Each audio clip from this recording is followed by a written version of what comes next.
morning, good afternoon, good evening, or wherever you are when you're watching this video. Welcome to me, Naturally. This is a YouTube channel full of me, naturally.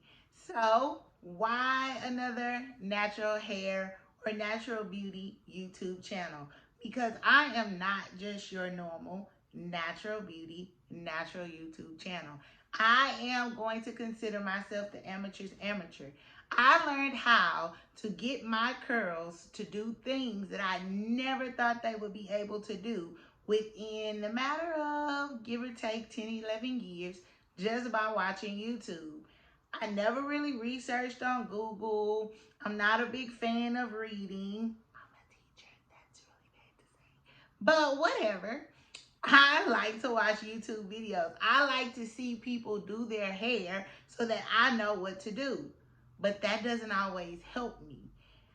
What this channel is going to be about is my trials, my triumphs, and anything you want me to do to this hair so that you can do it on your own at home.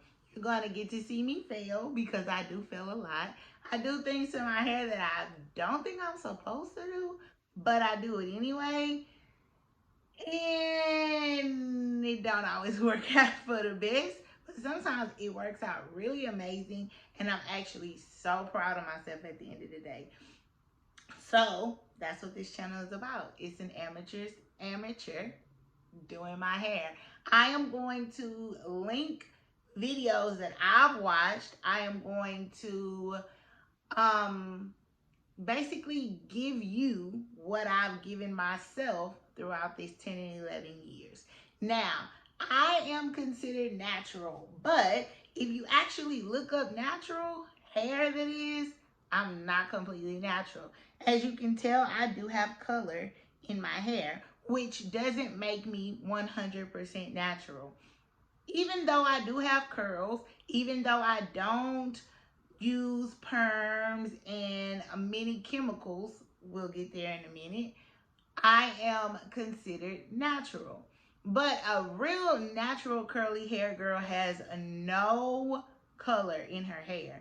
But for me, I like my color. I like to change it up.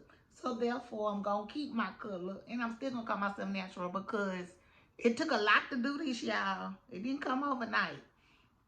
Now, that's my short little story. If you want to know more about my natural hair journey and my natural hair story, you can comment below and ask me about it.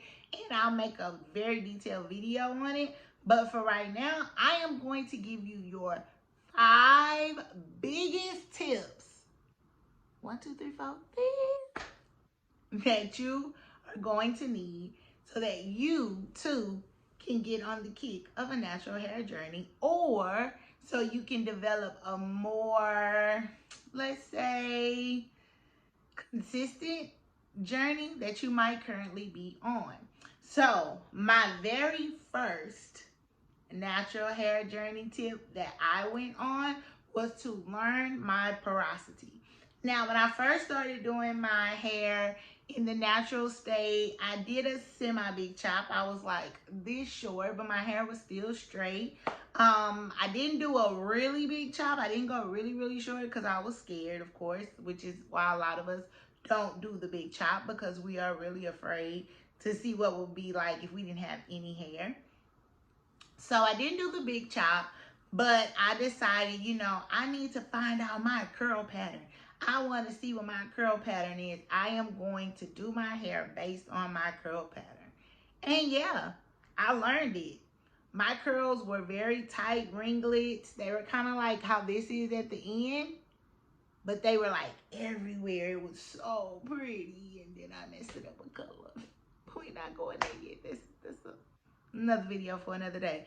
But it is important to know your natural hair texture, whether you're 3A, 3B, 4A, 4C, 2A, 2B. That is wonderful to know. But the big trick, the biggest gift you could give yourself is to know your porosity. There are 3 hair porosities. There is the high porosity, there's the low porosity, and there is normal porosity hair. The porosity of your hair basically tells you how moisture is getting in or leaving, or a combination of both, into your hair strands. You're focusing on your hair, not the way it looks, but the way it's taking in the things that you are putting on it. Because a lot of us have frizz. I have frizz. I've learned to live with it. That's just a part of my hair. Some of us have really dry hair, and we're trying all these different kind of chemicals, and we're trying all these different kind of moisturizers and DIYs just to see if our hair will shine. And you don't know that your hair porosity is keeping your hair from holding on to all that moisture that you just dying for. So learn your hair porosity. I'm gonna link 2 videos that really helped me. Well, it might be 3 that really helped me learn my hair porosity. But to give you a really quick synopsis of it, hair porosity is, again, high, normal, and low. If you have normal porosity, which most of us do, basically means that your hair retains moisture, but it also lets it go. So what it is looking at one little incy bincy piece of or strand of hair, okay? And it's microscoping it. It's zooming into it to basically see how the strand is laying. Your strand could be laying up and down if you have normal porosity hair. In other words, there are things coming in, which is wonderful. It's easy to come in, but it's also gonna let itself go because your hair porosity basically looks like that. It's like a squiggly line. So if you have low porosity hair, that means that your strands are closed. Nothing's going in to that hair. That's very, very hard to get moisture, to get water inside of your hair. If you ever notice that you stand under the water of the shower, or if you're getting your hair wet and it takes forever for your hair to get wet, you probably have low porosity hair. Now, high porosity hair means that your strands are open and they don't close. And it's really hard to close them. So that means everything is escaping. You can put all the mayonnaise, all the avocado, all the eggs you want on your hair, and your hair ain't gonna get moisturized, honey. I am sorry, but it ain't. Now, there are ways that you can do it, which I'm gonna touch on, but that's why your hair is so dry. Everything's coming out. Everything's leaving out of it. It's not getting that moisture. But what you can do is get wet really, really fast. Your hair gets soaking wet really quickly. Doesn't take much. Does it like that. But it's going to also dry really fast. Very complicated. Makes sense, but then again, it doesn't make sense. But the 3 videos that I link below will actually explain it in depth, because these women have been on this journey way longer than me. So remember, porosity is extremely important. Once you learn it and once you understand your hair porosity, you can do a lot more with your hair type. Also, you want to notice that your hair type isn't the same throughout your head. For example, the back of my hair is a totally different hair type than the front of my hair. Even though there is product in here, I always notice when I wash my hair that the very front of my hair is always really dry. So even my porosity in the front of my hair is different from the porosity in the back, which is different from the porosity in the middle, which is different from the porosity in the nape of my neck. Jesus Christ. You'll get it, I promise. Anyway, tip number 2. Learn your ingredients. It's really important that you know what your ingredients are that you're actually putting on your hair. For example, sulfate. Sulfate is only meant to strip your hair clean. If you want to clean your hair, use a sulfate shampoo. If you just want to wash your hair, if you just want to refresh your hair, you do not need a sulfate. Sulfates will strip your hair. A lot of times what you notice about sulfates is when they are in shampoos, you will get a really big, good, sudsy lather. It's cute, but that's it. Sulfates will strip you of all your natural goodness. And once you have stripped your hair so much of your natural oils that come out of your scalp, whether you like it or not, your natural hair will be damaged and it will take a while for you to repair it. Again, I will link the videos below that I found that have taught me a lot about just sulfates in general so that you can learn for yourself. But take it from me, sulfates ain't the jam, boo. Yeah, they clean your hair if that's what you want. But you don't want to clean your hair so often that you can't even comb through it because it's breaking. You don't want to dry your hair out. You don't want to damage your hair before you even got a chance to enjoy the natural journey. Sulfate, learn what it is. Another one I've learned is silicone. So silicone is not a big deal for everybody, but it's a big deal for some. So it's up to you whether or not you want to use silicones or if you like silicones. I will link a video about what silicones are all about and why they're bad for your hair. But for me, silicone, it doesn't really matter because I cleanse my hair at least every month or every 2 weeks. Well, at least I'm supposed to. That would be the perfect thing for me to do. Silicones basically act like a barrier on your hair. It makes your hair look shiny. It keeps your hair bouncing. It's in our gels. It's what we love. It gives us tremendous great slip, which in the natural hair world means that when I put it in my hair, I can just run my fingers through it, which is normally in conditioners. If you find a good conditioner with good slip, so slip basically means that when you put the conditioner on and my hair was tangled in the water, I could just run my hair through it. Run my hands, through it, and everything will just glide through my hair. That's what silicones in conditioners do. They give us great slip. But silicones are also acting like plastics.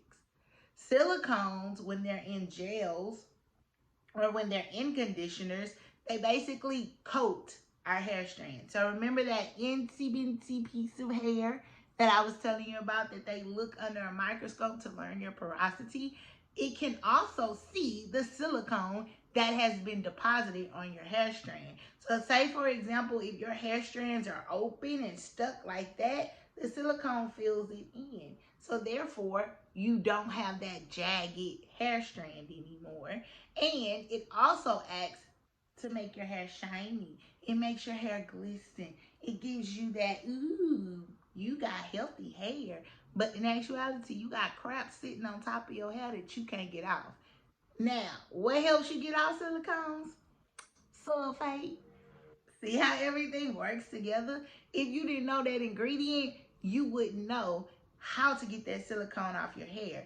You wouldn't know why your hair just decided one day it didn't want to do anything for you because you probably have an extra deposit of silicone sitting on top of your hair and you need that sulfate shampoo that's going to strip your hair squeaky clean to strip your hair of all that silicone that you have deposited on it. Now, why don't I really care about silicones like some natural hair community people do? Is because I actually cleanse my hair. In my next video, I'll show you how to do the Aztec Clay apple cider vinegar rinse, which I actually like to do. Apple cider vinegar helps me to strip my hair. Sometimes I use it without the clay that you're gonna see in the next video, but it actually does very well of stripping my hair clean and making sure that my hair is back to normal, giving me a fresh start so that when I do put these silicones and these conditioners onto my hair, I'll be okay until the next time. So that's another ingredient. The last ingredient I want to touch on is glycerin. Some natural hair people hate glycerin because of their outside environment. So glycerin is a wonderful ingredient if you don't live in dry, humid places. I live in Texas, and in Texas is humid. So me and glycerin don't get along. Would I have known that if I didn't learn my ingredients? No. So I try to stick away from hair products that have glycerin in them because glycerin will dry my hair out because of the humidity outside my front door. So what glycerin does is it keeps the moisture in your hair. It keeps your hair looking beautiful, looking wonderful. So when do I use glycerin? I use glycerin in the winter. I never use glycerin in the summer because it's so humid where I live. So therefore the glycerin will escape my hair to basically balance out the atmosphere that I feel. I learned that in the Essence article because I read it. Ow! But I will also link some videos down below that will tell you about glycerin. I only use glycerin in the winter because it's too humid where I live for me to use glycerin in the summer. But again, I had to know my ingredients to figure that out.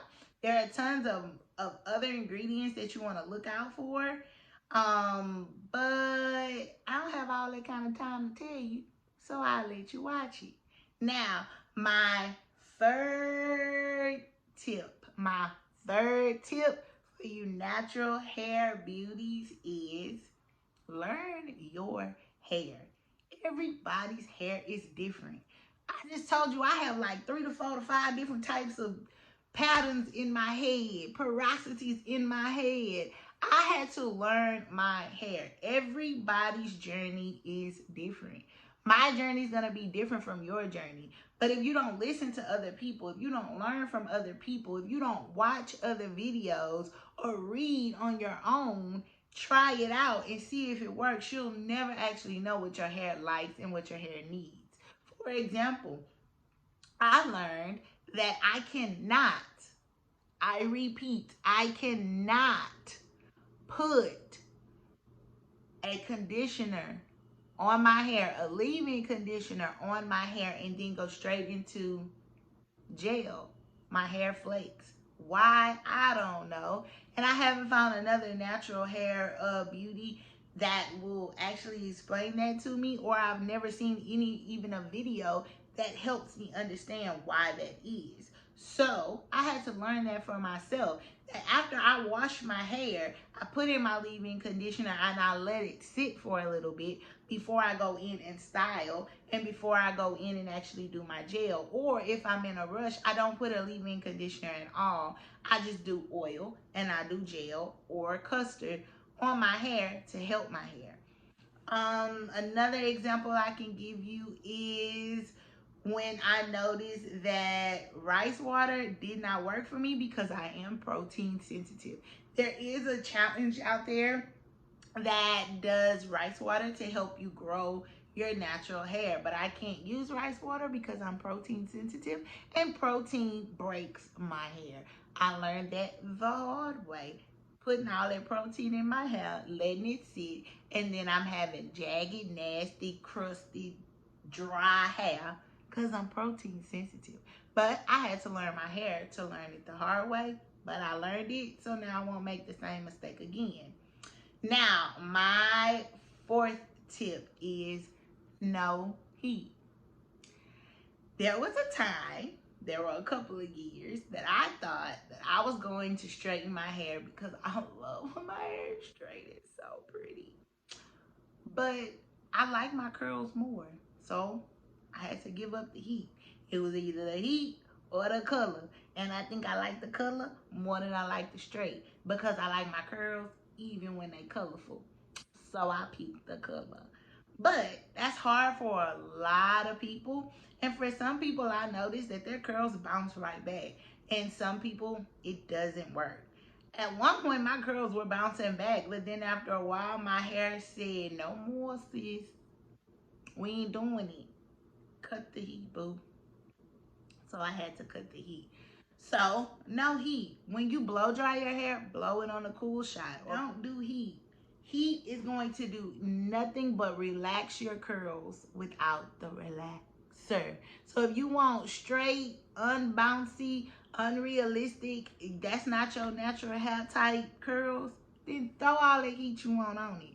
But if you want to actually see what your hair can do and what your curl type is, stop with the heat, even under the blow dryer. Now, I don't mean don't put any heat on your hair. I mean don't put heat directly on your hair. There are times when I need heat, when I need to put a hot head cap on, which I'll show you in the next video, when I need to put a plastic cap on and run the blow dryer over my hair, but my hair is still protected by that plastic cap. No direct heat. Don't put the heat onto your hair strands because you will damage your natural hair pattern. And my final tip. Trial and error, y'all. I spent 10 to 11 years messing up my hair, damaging my hair, cutting my hair, trying to find out what to do to get my curls. And I failed a lot. The only way you're going to be able to do it is to try it. If you're afraid to try, you'll never know what you really can do. So you actually have to try. You gotta try, you gotta fail, you gotta triumph, and you'll have a story behind it every time. That's not just with your hair, but that's with life in general. So try it. Don't be afraid. If you actually want to be natural, try it out. If you don't want to be natural, go back to the creamy crack. It's your prerogative, boo. It's your hair. No, you don't have to have long curls. Yes, you can have a short bob. Yes, you can have shoulder length. Yes, you can have down your back. Yes, you can be a bald-headed scallywag with curls. Boo, but you gotta try. You don't know till you try. Now, those were your 5 tips to either start, reboost, or revitalize your natural hair journey. Now, stick with me and we'll go places. Tell me what you want me to do to this hair, because I ain't afraid to do just about anything to this hair, because I done did just about everything.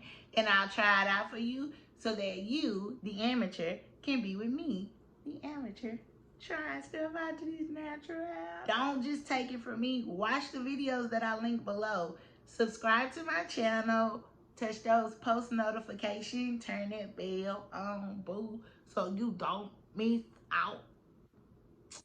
If you have any questions, don't be afraid to leave me a comment. If there's something you want me to try or talk about, you can also put that in the comments below and I will touch on it or I'll try it out for you. All right, you guys, bye. Thank you for watching.